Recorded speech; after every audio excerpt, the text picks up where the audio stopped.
ಕೋಲಾರ ಜಿಲ್ಲೆಯ ಮುಳಬಾಗಿಲು ತಾಲೂಕಿನ ಗುಮ್ಮಕಲ್ಲು ಗ್ರಾಮದ ಸರ್ಕಾರಿ ಕನ್ನಡ ಹಿರಿಯ ಪ್ರಾಥಮಿಕ ಶಾಲೆಯಲ್ಲಿ ಶಾಲಾ ವಾರ್ಷಿಕೋತ್ಸವದ ಸಮಾರಂಭವನ್ನು ಅರ್ಥಪೂರ್ಣವಾಗಿ ಆಚರಿಸಲಾಯಿತು.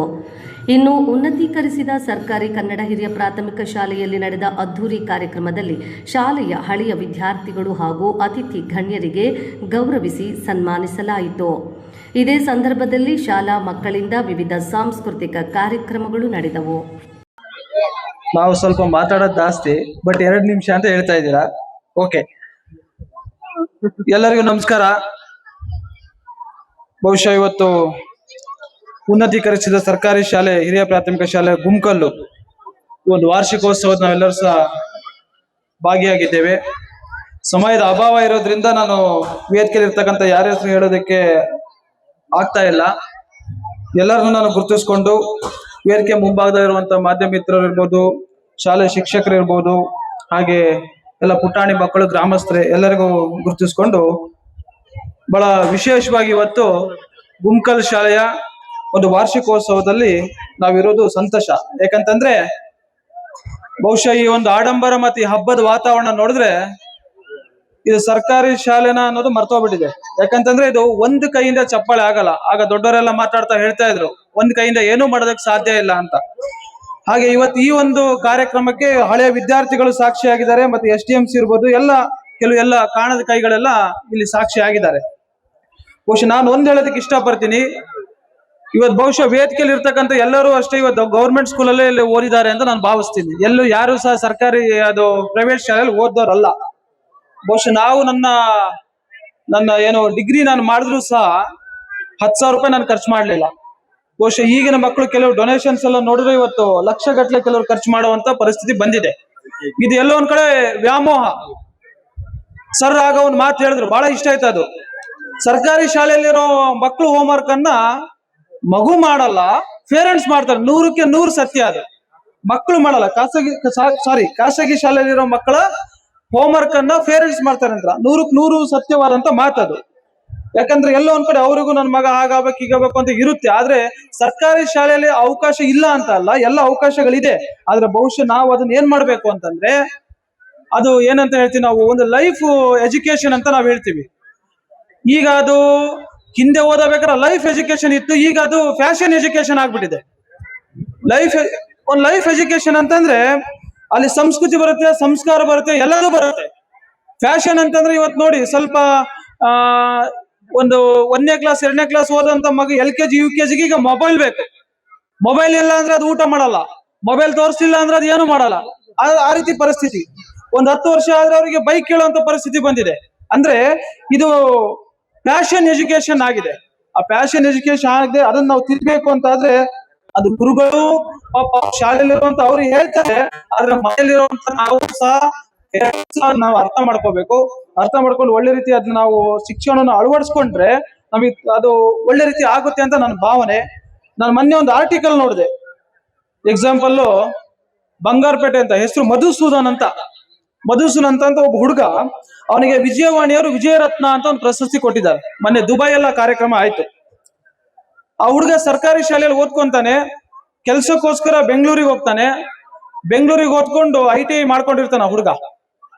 ಬೆಂಗಳೂರಿಗೆ ಹೋದಾಗ ಒಂದು ಕಂಪ್ನಿಯಲ್ಲಿ ಸೇರ್ಕೊಂತಾನೆ. ಆ ಕಂಪ್ನಿಯಲ್ಲಿ ಏನು ಅಂತಂದ್ರೆ ಈ ಮಿಷನ್ಸ್ ಬರುತ್ತಲ್ಲ, ಹಿಟ್ಟಿನ ಮಿಷನ್, ಅದು ಇದು ಅದನ್ನ ತಯಾರಿ ಮಾಡುವಂತ ಒಂದು ಮಿಷನ್ ವರ್ಕ್ ಎಲ್ಲ ತಿಳ್ಕೊಂತಾನೆ. ನಾನ್ ಯಾಕೆ ಅದನ್ನ ಮಾಡಬಾರ್ದು ಅಂತ ಒಂದು ಸ್ವಲ್ಪ ಬಜೆಟ್ ಹಾಕೊಂಡು ಅವನು ಆ ಮಿಷನ್ ತಯಾರಿ ಮಾಡುವಂತ ಒಂದು ಕಂಪ್ನಿಯನ್ನ ಸ್ಟಾರ್ಟ್ ಮಾಡ್ತಾನೆ. ಇವತ್ತು ಸುಮಾರು 1,000 ಜನ ಅವನ ಹತ್ರ ಕೆಲಸ ಮಾಡ್ತಾ ಇದ್ದಾರೆ. ಅವನು ಇವತ್ತು ಒಂದು MD ಆಗಿದ್ದಾನೆ. ಅವ್ನು ಮುಂದಿನ ಒಂದು ಹೇಳ್ತಾರೆ, ಸುಮಾರು ಒಂದು 6,000 ಜನಕ್ಕೆ ನಾನು ಕೆಲಸ ಕೊಡ್ಬೇಕು ಅಂತ. ಯಾಕಂದ್ರೆ ಈ ಸ್ಕಿಲ್ ಡೆವಲಪ್ಮೆಂಟ್ ಇರೋದನ್ನ ಇವತ್ತು ಆ ಹುಡುಗ ಇರ್ಬೋದು, ಆ ಹುಡುಗಿ ವಿದ್ಯಾರ್ಥಿ ಇರ್ಬೋದು, ಅವನಲ್ಲಿ ಏನಿದೆ ಅಂತ ಸ್ಕಿಲ್ ಡೆವಲಪ್ಮೆಂಟ್ ಅನ್ನ ಮೊದಲು ನಾವು ಪೇರೆಂಟ್ಸ್ ಆದವ್ರನ್ನ ಅದನ್ನ ಗುರುತಿಸ್ಬೇಕಾಗುತ್ತೆ. ಅದಕ್ಕೆ ನಾವು ಪುಷ್ ಮಾಡ್ಬೇಕಾಗುತ್ತೆ. ಆ ದೃಷ್ಟಿಯಿಂದ ಅದನ್ನ ನಾವು ಎಲ್ಲರೂ ಸಹ ಮಾಡೋಣ ಅಂತ ಹೇಳ್ತಾ, ಮತ್ತೆ ಮುಖ್ಯವಾಗಿ ಇವತ್ತು ಒಂದು ಈ ಶಾಲೆಯಲ್ಲಿ ಇವತ್ತು ಬಹಳ ಸೊಗಸಾಗಿ ಇವತ್ತು ಈ ವಾರ್ಷಿಕೋತ್ಸವ ಮಾಡ್ತಾ ಇದ್ದಾರೆ. ಸರ್ ನನಗೊಂದು ಬೇಡಿಕೆ ಇಟ್ಟಿದ್ದಾರೆ, ಮಂಜುನಾಥ್ ಅವರೆಲ್ಲ ಸೇರ್ಕೊಂಡು ಇವತ್ತು ನಮಗೆ ಇಲ್ಲೊಂದು ರಂಗಮಂದಿರವನ್ನ ನಮಗೆ ಇಲ್ಲೊಂದು ಕಟ್ಕೊಡ್ಬೇಕು ಅಂತ ಹೇಳಿದ್ದಾರೆ. ಬಹುಶಃ ಧರ್ಮಸ್ಥಳ ಸಂಸ್ಥೆಯಿಂದ ಸಮುದಾಯ ಅಭಿವೃದ್ಧಿ ಅಂತ ಒಂದು ಕಾರ್ಯಕ್ರಮ ಇದೆ. ಕಾರ್ಯಕ್ರಮದ ಮೂಲಕ ಅನೇಕ ನಾವು ಸಮಾಜಮುಖಿ ಕಾರ್ಯಕ್ರಮಗಳನ್ನು ಮಾಡ್ತಾ ಇದೀವಿ. ಕೆರೆಗಳ ಅಭಿವೃದ್ಧಿ ಮಾಡುವಂತದ್ದಿರ್ಬೋದು. ನಾವು ಒಂದು ಫಿಗರ್ ಹೇಳ್ತೀನಿ, ನಿಮಗೆ ಆಶ್ಚರ್ಯ ಆಗ್ಬೋದು. ನಾವೊಂದು ಮಾಸಾಸನ ಕೊಡುವಂತ ಒಂದು ವ್ಯವಸ್ಥೆ ಇದೆ.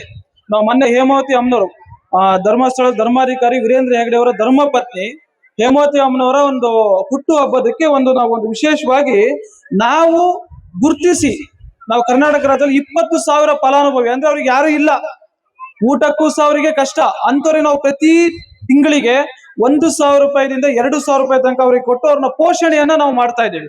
ಅಂತವ್ರು 20,000 ಜನಕ್ಕೆ ನಾವು ಕೊಡ್ತಾ ಇದೀವಿ. ಅವರಿಗೆ ನಾವು ಮೊನ್ನೆ ಒಂದ್ ದಿವಸಕ್ಕೆ ಒಂದು ಹಣ್ಣು ಹಂಪಲು ಕೊಟ್ವಿ. ಸುಮಾರು 40 ಲಕ್ಷ ರೂಪಾಯಿ ಅದಕ್ಕೆ ನಮಗೆ ವ್ಯವಸ್ಥೆ ಅಂದ್ರೆ ಅಷ್ಟು ನಾವು ವಿನಿಯೋಗವನ್ನ ಮಾಡಿದೀವಿ. ಸುಮಾರು ಒಂದು ವರ್ಷಕ್ಕೆ ನಮಗೆ ಹತ್ತತ್ರ ಅದು 16 ಕೋಟಿ ಅಮೌಂಟ್ ಬೇಕಾಗುತ್ತೆ. ಅದನ್ನ ಧರ್ಮಸ್ಥಳದಿಂದ ನಾವು ಮಾಡ್ತಾ ಇದೀವಿ.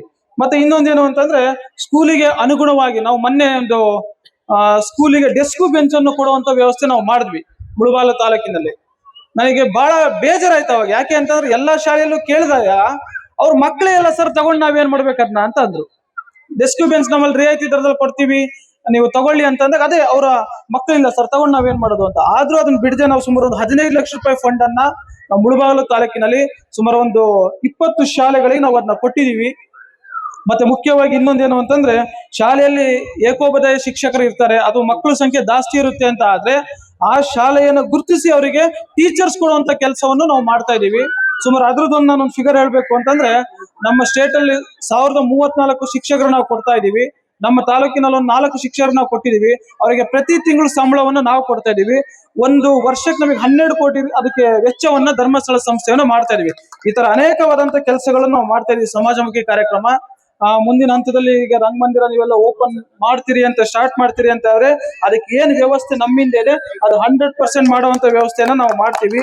ಅದ್ರ ಒಟ್ಟಿಗೆ ಶಾಲೆಯಲ್ಲಿ ಏನಾದ್ರು ಶೌಚಾಲಯಗಳು ಏನಾದ್ರು ಇಲ್ಲ ಅಂತ ಆದ್ರೆ ಅಥವಾ ಶಾಲೆ ಏನಾದ್ರು ಒಂದು ಕಟ್ಟಡವನ್ನು ಮಾಡ್ತಾ ಇದ್ರಿ, ಸ್ಪೋರ್ಟ್ಸ್ ಐಟಮ್ಸ್ ಏನಾದ್ರು ಬೇಕು ಅಂತ ಆದ್ರೆ ದಯವಿಟ್ಟು ನಮ್ಮ ಸಂಪರ್ಕವನ್ನು ಮಾಡಿ, ನಮ್ಮಿಂದ ವ್ಯವಸ್ಥೆಯನ್ನು ನಾವು ಮಾಡ್ತೀವಿ ಅಂತ ಹೇಳ್ತಾ ಮತ್ತೊಮ್ಮೆ ನೀವೆಲ್ಲರಿಗೂ ಹೊಂದಿಸ್ಕೊಂಡು ಇವತ್ತೇನು ಈ ಕಾರ್ಯಕ್ರಮವನ್ನು ಎಲ್ಲರೂ ಕೈ ಜೋಡಿಸಿದ್ದಾರೆ. ಮತ್ತೆ ಇನ್ನೊಂದು ನಾನು ಹೇಳೋದು ಮರ್ತೆ, STMC ಅವರೆಲ್ಲ ಇಲ್ಲಿ ಇರ್ಬೋದು, STMC ಅವರು ಇದ್ದಾರೆ. STMC ಅವರು ಬಹಳ ಸಹಕಾರ ಕೊಡ್ಬೇಕು, ಯಾಕಂದ್ರೆ ನಿಸ್ವಾರ್ಥವಾದಂತ ಒಂದು ಸೇವೆ. ಈಗ ತಾಲೂಕಿನಲ್ಲಿ ಅದು STMC ಸ್ಥಾಯಿ ಸಮಿತಿ ಅಂತ ಮಾಡ್ಕೊಂಡಿದ್ದಾರೆ. ಅದಕ್ಕೆ ನಾಗೇಶ್ ಅಂತ ಒಬ್ರು ಅಧ್ಯಕ್ಷ ಇದ್ದಾರೆ ನಿಮ್ಮ ತಾಲೂಕಿನಲ್ಲಿ ಮುಳಬಾಗ್ನವರೇ. ಮತ್ತೆ ಶ್ರೀನು ಹನುಮನಹಳ್ಳಿ. ನೆಕ್ಸ್ಟ್ ಇನ್ನೊಬ್ರು ಡಿಸ್ಟಿಕ್ ಅಲ್ಲಿ ಒಬ್ರು STMC ಸ್ಥಾಯಿ ಸಮಿತಿ ಅಧ್ಯಕ್ಷರು ಶ್ರೀನಿವಾಸ್ ಅಂತ ಇದ್ದಾರೆ. ಅವ್ರು ಏನು ಅಂತಂದ್ರೆ ಅವರಿಂದನೂ ಒಳ್ಳೆ ರೀತಿ ಒಂದು ಸಹಕಾರ ಸಿಗ್ತಾ ಇದೆ. ಮುಂದಿನ ದಿನದಲ್ಲಿ ನಿಮ್ ಶಾಲೆಗೆ ಏನಾದ್ರು ಭೇಟಿ ಮಾಡಿಸಿದ್ರೆ ದಯವಿಟ್ಟು ನಾನು ಮಾಡಿಸ್ತೀನಿ ಅಂತ ಹೇಳ್ತಾ ಈ ಕಾರ್ಯಕ್ರಮಕ್ಕೆ ಎಲ್ಲರೂ ಕೈ ಜೋಡಿಸಿದ್ದೀರಾ. ಮತ್ತೆ ನಾನು ಮಂಜು ಅವರನ್ನ ಮತ್ತೊಮ್ಮೆ ನಾನು ಗುರುತಿಸ್ಕೊಂಡು ಎಲ್ಲ ಶಿಕ್ಷಕರನ್ನು ಗುರುತಿಸ್ಕೊಂಡು ಎಲ್ಲರಿಗೂ ಸಹ ಒಳ್ಳೇದ್ ಮಾಡ್ಲಿ, ಶ್ರೀ ಮಂಜುನಾಥ ಸ್ವಾಮಿ ನಿಮ್ಮ ಆರೋಗ್ಯವನ್ನ ಕೊಡ್ಲಿ ಅಂತ ಹೇಳ್ತಾ ನನ್ನ ಮಾತನ್ನ ಮುಕ್ತಾಯ ಮಾಡ್ತಾ ಇದ್ದೀನಿ. ನಮಸ್ಕಾರ.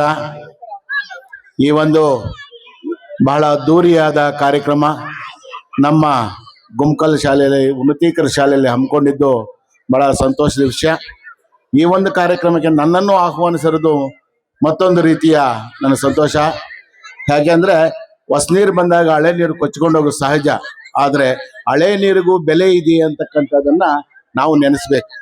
ಅದೇ ರೀತಿಯಾಗಿ ಈ ಒಂದು ಕಾರ್ಯಕ್ರಮದಲ್ಲಿ ನಮ್ಮ ಹಿರಿಯರು ಮಾರ್ಗದರ್ಶಕ ಗೌರವಾನ್ವಿತ ಮುನೇಗೌಡರವರೇ ಹಾಗೂ ಕರ್ನಾಟಕ ರಕ್ಷಣಾ ವೇದಿಕೆಯ ಅಧ್ಯಕ್ಷದ ಹುಸೇನ್ ರವರೇ ಹಾಗೂ 4 ಸ್ತಂಭಗಳು ಇರ್ತಕ್ಕಂಥ ಈ ಒಂದು ಶಾಲೆಯ ಅಭಿವೃದ್ಧಿಗೆ ಸುರೇಂದ್ರ ರೆಡ್ಡಿ ಅವರೇ, ಡಾಕ್ಟರ್ ಶಶಿಧರ್ ಅವರೇ, ನರಸಿಂಹ ಅವರೇ, ಗುಮ್ಕಲ್ ಮಂಜುನಾಥ್ ಅವರೇ ಹಾಗೂ ಈ ಒಂದು ಶಾಲೆಯ SDMC ಅಧ್ಯಕ್ಷ ಉಪಾಧ್ಯಕ್ಷ ಸಿಬ್ಬಂದಿ ವರ್ಗ ಹಾಗೇನೆ ಇನ್ನು ಅನೇಕ ಕಾಣದ ಕೈಗಳು ಇದರಲ್ಲಿ ಕೈ ಜೋಡಿಸಿದ್ದಾರೆ.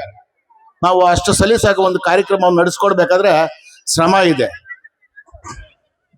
ರಾಮಾಯಣದಲ್ಲಿ ಅಳಿಲು ಸೇವೆ ಎಷ್ಟು ಪ್ರಾಮುಖ್ಯ ಇದೆಯೋ ಕಾಣದ ಕೈಗಳು ಸಹಿತ ಈ ಒಂದು ಊರಿನಲ್ಲಿ ಹಳೇ ವಿದ್ಯಾರ್ಥಿಗಳ ಬಳಗ, ಸಂಘನಕ್ಕಿಂತ ಬಳಗ ಜಾಸ್ತಿ ದೊಡ್ಡದಾಗಿದೆ. ಅವರ ಹೆಸರುಗಳು ನಮ್ಮ ಮನದಲ್ಲಿದೆ. ಎಲ್ಲರಿಗೂ ಈ ಒಂದು ಸಮಯದಲ್ಲಿ ಅವರ ಹೆಸರು ನಮ್ಮ ಮನದಲ್ಲಿ ಇಟ್ಕೊಳ್ತಾ, ಹಾಗೇನೆ ಈ ಒಂದು ಶಾಲೆಯ ಸಿಬ್ಬಂದಿ ವರ್ಗ, ಹಾಗೇನೆ ನಮ್ಮ ಈ ಒಂದು ಕಾರ್ಯಕ್ರಮ ಹಾಗೂ ಸುತ್ತಮುತ್ತಲಿನ ಶಾಲೆಯ ಸಿಬ್ಬಂದಿ ವರ್ಗದವರೇ ಹಾಗೂ ಈ ಶಾಲೆಯಲ್ಲಿ ನೆಚ್ಚಿನ ಮಕ್ಕಳೇ, ನಾನು ಈ ದಿನಕ್ಕೆ ಕರೆಕ್ಟಾಗಿ 3 ವರ್ಷಗಳ ಹಿಂದೆ ನಿವೃತ್ತಿಯಾಗಿರ್ತಕ್ಕಂಥದ್ದು. ಹಾಗೇನೆ ಈ ಒಂದು ಮುಂದಿನ ದಿನಗಳಲ್ಲಿ ನಮ್ಮ ವಿದ್ಯಾರ್ಥಿಗಳಿಗೆ ಏನೆಲ್ಲ ಸವಲತ್ತು ಮಾಡ್ಕೋಬೇಕಾದ್ರೆ ಈ ಒಂದು ಹಳೆ ವಿದ್ಯಾರ್ಥಿಗಳ ಬಳಗ ಏನಿದೆ ಕ್ಷಮಿಸಿ, ಹಾಗೇನೆ ಈ ಒಂದು ಶಾಲೆಯ ಮುಖ್ಯ ಶಿಕ್ಷಕರಂತ ನನ್ನ ಸ್ನೇಹಿತರಾಗಿದ್ದ ಚಂದ್ರು ಅವರೇ, ಈ ಒಂದು ಹಳೆ ವಿದ್ಯಾರ್ಥಿಗಳ ಬಳಗ ಅಂತಕ್ಕಂಥದ್ದು ಮನಸ್ಸಿರ್ಬೇಕಷ್ಟೇ. ಕಾಯ ವಾಚ ಮನಸ್ಸ ಅಂತ ಮನಸ್ಸಿಟ್ರೆ ಮಾತ್ರ ಯಾವುದೇ ಕೆಲಸ ಸಫಲತೆ ಆಗ್ಬೇಕಾದ್ರೆ. ಬರೀ ಒಬ್ಬರಿಂದ ಅಲ್ಲ, ಎಲ್ಲ ಸಮಾನ ಮನಸ್ಕರು ಅಂತ ಕಳಿತೀವಿ ನಾವು ಫ್ರೆಂಡ್ಸನ್ನ. ಸಮಾನ ಮನಸ್ಸು ಅಂದ್ರೆ ನಾನು ಹೇಳಿದ್ದನ್ನು ಅವ್ರು ಒಪ್ಕೋಬೇಕು, ಅವ್ರು ಹೇಳಿದ್ದನ್ನು ನಾನು ಒಪ್ಕೊಂಡು ಮಾಡ್ತಕ್ಕಂಥ ಆ ಸಮಾನ ಮನಸ್ಕರು, ಸಮಾನ ಉದ್ದೇಶ, ಸಮಾನ ಧ್ಯೇಯ ಇವಿದ್ರೇನೆ ಯಾವುದೇ ಕೆಲಸ ಕಾರ್ಯಗಳು ಸಫಲತೆ ಕಾಣಬೇಕಾದ್ರೆ. ಹಾಗೇನೆ ಈ ಒಂದು ಗ್ರಾಮದಲ್ಲಿ ನಾನು 11 ತಿಂಗಳ ಕಾಲ ಊಟ ಮತ್ತು ನೀರನ್ನು ತಿಂದಿದ್ದೇನೆ. ನಾನು ಇವರಿಗೆ ಚಿರಋಣಿ ಆಗಿದ್ದೇನೆ.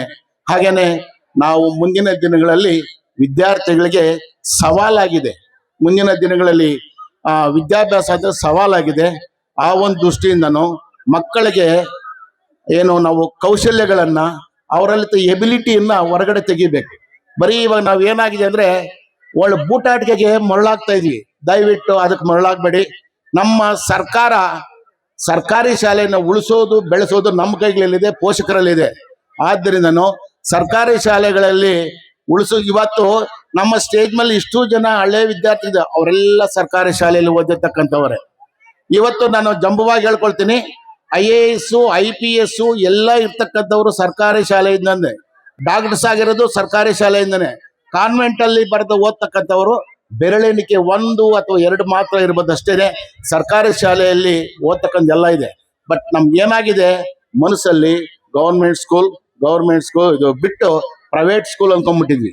ಯಾಕೆಂದ್ರೆ ಪ್ರತಿನಿತ್ಯ ನಾನು ಗಮನಿಸ್ತಾ ಇದ್ದೀನಿ, ಹಳ್ಳಿಗಳಿಗೆ ಏನೋ ಒಂದು ಟಮ್ ಅಂತ ಬರ್ತಾವ 4-5 ನಾಯಿಗಳನ್ನ ಎತ್ತಾಕೊಂಡು ಹೋಗ್ತಾರೆ. ನಮಗೇನೋ ನನ್ನ ಮಗು ಇಂಗ್ಲಿಷ್ ಕಲಿಬೇಕು. ಆ ಇಂಗ್ಲಿಷ್ ಕಲಿತಕ್ಕಂಥ ಶಾಲೆ ನಮ್ಮೂರ್ನಲ್ಲೇ ಇದೆ, ನಮ್ಮ ಶಾಲೆನೇ ಇದೆ, ನಮ್ಮೂರ ಶಾಲೆ ಇದೆ. ದಯವಿಟ್ಟು ಇದನ್ನ ತಪ್ಪಾಗಿ ತಿಳ್ಕೊಬೇಡಿ. ಅಲ್ಲಿ ಕಲಿಸ್ತಕ್ಕಂಥದ್ದು ಟ್ವಿಂಕಲ್ ಲಿಟಲ್ ಸ್ಟಾರ್ ಅಷ್ಟೇ. ಜೀವನದ ಪಾಠ ಕಲಿಸಲ್ಲ ಅಲ್ಲಿ.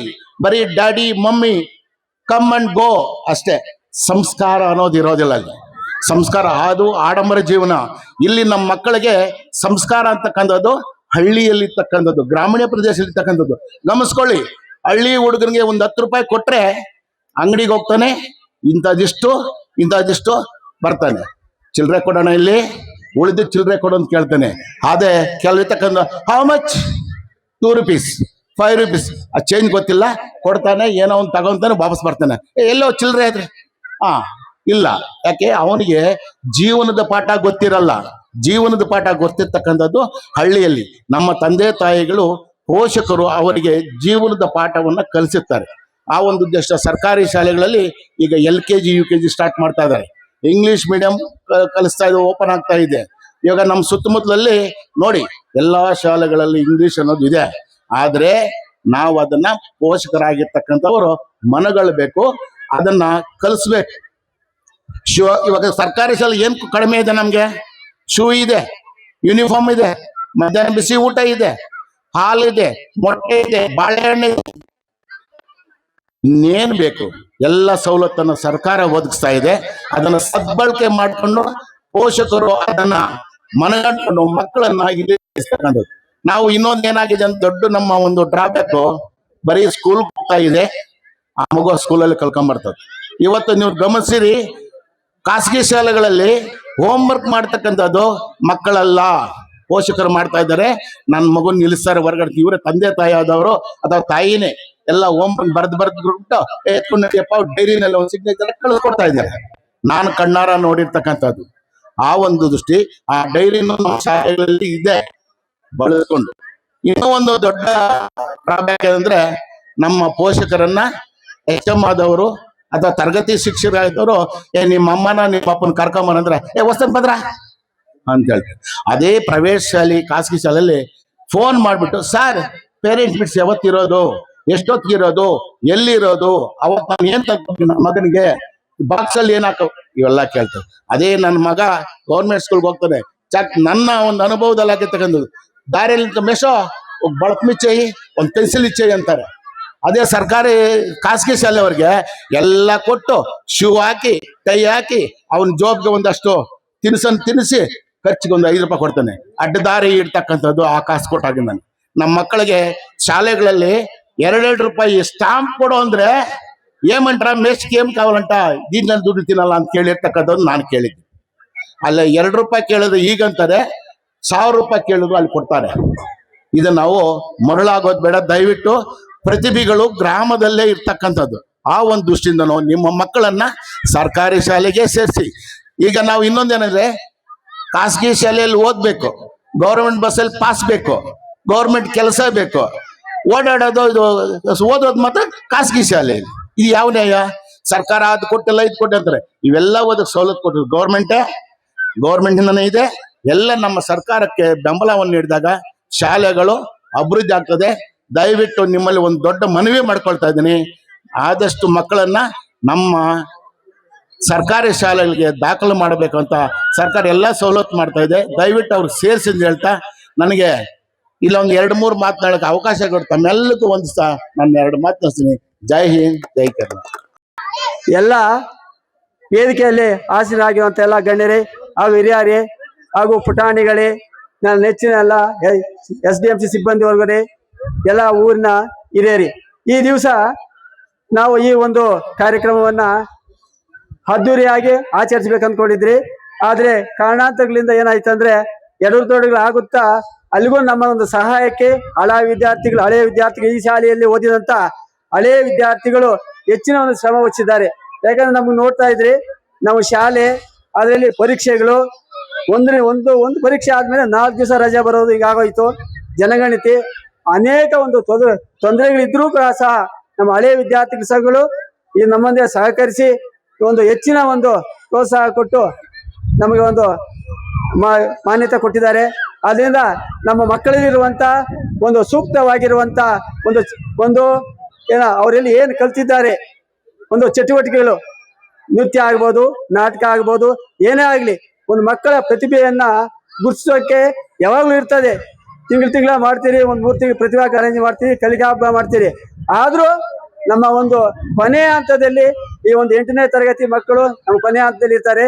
ಅವರು ತಮ್ಮ ಒಂದು ಹಬ್ಬವನ್ನು ಆಚರಿಸಬೇಕೆಂದು ಯಾವಾಗ್ಲೂ ಅಂತ ಇರ್ತಾರೆ. ಆ ಒಂದು ಸಂದರ್ಭದಲ್ಲಿ ನಾವು ತಿಳಿಸಿದಾಗ ಅವರು ಸಹಕರಿಸಿ ನಮಗೆ ಹೆಚ್ಚಿನ ಒಂದು ಆದ್ಯತೆ ಕೊಟ್ಟಿದ್ದಾರೆ. ಈ ಕಾರ್ಯಕ್ರಮ ಇಷ್ಟೊಂದು ಯಶಸ್ವಿ ಆಗ್ಬೇಕಂದ್ರೆ ಎಲ್ಲ ಹಿರಿಯರು ಕಿರಿಯರು ನಮಗೆ ಒಂದು ಹೆಚ್ಚಿನ ಪ್ರೋತ್ಸಾಹ ಕೊಟ್ಟಿದ್ದಾರೆ. ಇಷ್ಟ ಹೇಳಿ ನಾನು ಒಂದು ಪ್ರಾಸ್ತಾವಿಕ ಭಾಷಣ ಮುಗಿಸ್ತೇನೆ. ಜೈ ಹಿಂದ್, ಜೈ ಕರ್ನಾಟಕ. 10 ನಿಮಿಷ ನಿಧಾನಕ್ಕೆ ಬಂದ್ ಮಾಡ್ದು ಅಂತ ಹೇಳ್ಬಿಟ್ಟು ಆ ಒಂದು ಸಬ್ ಇನ್ಸ್ಪೆಕ್ಟರ್ ಅವರ ತಂದೆ ಮಗನ ಇಬ್ಬರನ್ನು ಕೂಡ ಸ್ಟೇಷನ್ ಕರ್ಕೊಂಡು ಹೋಗ್ತಾರೆ. ಸ್ಟೇಷನ್ ಕರ್ಕೊಂಡು ಹೋಗಿ ಚಿತ್ರ ಹಿಂಸೆಯನ್ನ ಕೊಟ್ಟು ಅವರನ್ನ ಅವನ ಹೊಡೆದು ಬಡ್ದು ಸಾಯಿಸಿ ಅವನ ಆಸ್ಪತ್ರೆಗೆ ದಾಖಲೆ ಮಾಡ್ತಾರೆ. ಆವಾಗ ಆ ಚಿಕಿತ್ಸೆ ಫಲಿತಾಂಶ ಹೊರದೆ ಅವರು ಈ ತಂದೆ ಮಗ ಇಬ್ರು ಕೂಡ ಸತ್ತೋಗ್ಬಿಡ್ತಾರೆ. ಆ ಒಂದು ಸಂದರ್ಭದಲ್ಲಿ ಆವಾಗ ಅವ್ರು ಏನ್ ಕೆಲಸ ಕೊಟ್ಟಿದ್ದಾರೆ, 9 ಪೊಲೀಸ್ ಇಲಾಖೆಯವರು 9 ಜನ, ಆ 9 ಜನ ಕೂಡ ಆ ಒಂದು ಕಾನ್ಸ್ಟೇಬಲ್ ಸಹಕಾರ ಕೊಡ್ತಾರೆ. ಮಹಿಳೆಯರು ಇವ್ರು ಕೊಟ್ಟು ಸಾಯಿಸಿದ್ ಇವ್ರೆ ಅಂತ ಧೈರ್ಯದಿಂದ ಹೇಳಿದಾಗ ಇವತ್ತು ಮೊನ್ನೆ ಎಲ್ಲ ಮಾಧ್ಯಮದಲ್ಲಿ ಹರಿದಾಡ್ತಾ ಇದೆ. ಆ 9 ಜನಕ್ಕೂ ಕೂಡ ಒಂದು ಶಿಕ್ಷೆ ಆಗಿದೆ, ಗಲ್ಲು ಶಿಕ್ಷೆ ಆಗಿದೆ. ಆ ಒಂದು ನಿಟ್ಟಿನಲ್ಲಿ ಏನಪ್ಪಾ ಹೇಳಕ್ ಇಷ್ಟಪಡ್ತೀನಿ ಅಂದ್ರೆ, ನಾವೆಲ್ಲರೂ ಕೂಡ ಬಡತನದಿಂದ ಬಂದವರು, ನಾವೆಲ್ಲರೂ ಕೂಡ ವಿದ್ಯಾಭ್ಯಾಸ ಸಂಸ್ಕಾರ ಬಹಳ ಮುಖ್ಯ ಇದೆ. ಆದ್ರಿಂದ ಮತ್ತೊಬ್ಬರಿಗೆ ಸಹಕಾರ ಮಾಡೋಣ, ಒಳ್ಳೇದನ್ನ ಬಯಸೋಣ ಅಂತ ಹೇಳ್ತಾ, ಮುಖ್ಯವಾಗಿ ಇವತ್ತಿನ ಕಾರ್ಯಕ್ರಮ ತುಂಬಾ ಅದ್ದೂರಿಯಾಗಿ ಸಂತೋಷದಿಂದ ಸಡಗರದಿಂದ ಈ ಕಾರ್ಯಕ್ರಮ ಆಯೋಜನೆ ಮಾಡಿದಿರಿ. ತಮಗೆಲ್ಲರಿಗೂ ಕೂಡ ಶಾಲೆಯ ಹಳೆ ವಿದ್ಯಾರ್ಥಿಗಳಿಗೆಲ್ಲರಿಗೂ ಕೂಡ ನಿಮಗೆ ಮತ್ತೆ ಏನ್ ಎಲ್ರಿಗೂ ಯಾರು ಮದುವೆ ಆಗಿದೆ, ಅವ್ರ ಮದುವೆ ಆಗಿಲ್ಲ, ಎಲ್ರಿಗೂ ಮದುವೆಗಳಾಗ್ಲಿ. ನಿಮ್ಗೆ ಮದುವೆ ಆಗಿಲ್ಲ, ನಿಮ್ಮ ಒಂದು ಹೆಂಡತಿ ಮಕ್ಕಳಿಗೆ, ನಿಮ್ಮ ತಂದೆ ತಾಯಿಂದರಿಗೆ ಎಲ್ರಿಗೂ ಕೂಡ ಆ ಭಗವಂತ ಸುಖ ಶಾಂತಿ ನೆಮ್ಮದಿ ಐಶ್ವರ್ಯ ಆರೋಗ್ಯವನ್ನು ಕೊಟ್ಟು ಕಾಪಾಡಲಿ. ಇಂಥ ಕಾರ್ಯಕ್ರಮ ನಾವು ಕೂಡ ಕೈ ಜೋಡಿಸಿ ಅಂತ ಹೇಳ್ತಾ, ನಿಮ್ಗೆಲ್ರಿಗೂ ಕೂಡ ಮತ್ತೊಮ್ಮೆ ಆ ಕುಡುಮಲೆ ಗಣಪತಿ ಆಶೀರ್ವಾದ ಸದಾ ಇರ್ಲಿ, ಬಾಬಾ ಹೈದರ್ ಸರ್ದಾರ್ ಗುರುಗಳ ಆಶೀರ್ವಾದ ಸದಾ ಇರ್ಲಿ ಅಂತ ಹೇಳ್ತಾ, ಒಂದು ಹುಡುಗಿ ನಿನ್ನೆ ರಿಸಲ್ಟ್ ಬಂತು, ದೀಶಾ ಅನ್ನೋ ಹುಡುಗಿ ಆ ಎಕ್ಸಾಮ್ ಬರೆಯೋ ಟೈಮಲ್ಲಿ ಅವ್ರ ತಾಯಿಯನ್ನ ಕಳ್ಕೊಂತಾರೆ. ಆ ಹುಡುಗಿ ತಾಯಿನ ಕಳ್ಕೊಂಡ್ರು ಕೂಡ ಆ ವಿದ್ಯಾಭ್ಯಾಸದಲ್ಲಿ ಬಹಳ ರಾಜ್ಯಕ್ಕೆ ಮೊದಲನೇ ಸ್ಥಾನವನ್ನ ಪಡೆದಿದ್ದಾರೆ. 600ಕ್ಕೆ 600 ಅಂಕಗಳನ್ನ ಪಡೆದಿದ್ದಾರೆ. ಆ ಒಂದು ನಿಟ್ಟಿನಲ್ಲಿ ವಿದ್ಯಾಭ್ಯಾಸನ ಪಡ್ಕೊಳ್ಳೋಂತ ಈ ಸಂದರ್ಭ ಹೇಳ್ತಾ, ಇವತ್ತು ಮಗದೊಮ್ಮೆ ನಿಮಗೆಲ್ಲರಿಗೂ ಕೂಡ ಗುಮ್ಕಲ್ ಗ್ರಾಮಸ್ಥರ ಪರವಾಗಿ, ಗುಮ್ಕಲ್ ಗ್ರಾಮಸ್ಥರ ಯುವಕರ ಪರವಾಗಿ ನಮ್ಮ ಹರೀಶ್ ಸರ್ ಕೂಡ ಕಾರ್ಯಕ್ರಮಕ್ಕೆ ಬಂದಿರೋದ್ರಿಂದ ಅವ್ರಿಗೂ ಕೂಡ ಹೃತ್ಪೂರ್ವಕ ಸ್ವಾಗತ ಹೇಳ್ತಾ, ನನ್ನ 2 ಮಾತನ್ನು ಮಾತಾಡ್ಲಿಕ್ಕೆ ಅವಕಾಶ ಮಾಡಿಕೊಟ್ಟ ಎಲ್ಲ ಗ್ರಾಮಸ್ಥರಿಗೆ, ಹಿರಿಯರಿಗೆ, ಕಿರಿಯರಿಗೆ, ಶಾಲೆಯ ಸಿಬ್ಬಂದಿ ವರ್ಗದವರಿಗೆ, ವಿದ್ಯಾರ್ಥಿನಿಗೆ ಎಲ್ಲರಿಗೂ ಕೂಡ ಒಂದ್ಸುತ್ತ ನಾನು ಮಾತು ಮುಗಿಸ್ತಾ ಇದ್ದೀನಿ. ಜೈ ಹಿಂದ್, ಜೈ ಕರ್ನಾಟಕ, ಮತ್ತೆ ನಮಸ್ಕಾರ.